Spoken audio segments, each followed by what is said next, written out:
Ciao a tutti, sono Andrea, un saluto a tutti gli amici di Sardinia Life e chi ci sta guardando in questo momento. Anche questa settimana vi proponiamo i nostri nuovi arrivi. Iniziamo da questa Abarth 595 competizione TGET 160 cavalli, maggio 2009, 95.000 km a 14.900 euro. Passiamo poi alla Volkswagen Golf settima serie 1600 turbo diesel 115 cavalli, in allestimento business 5 porte a 19.200 euro.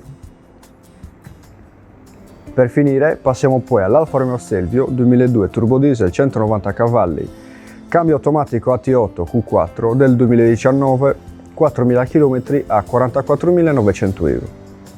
Venite a trovarci dai Cars in via Montesievi numero 6 a Sassari, zona motorizzazione. Scegli con la tua nuova auto, vi aspettiamo.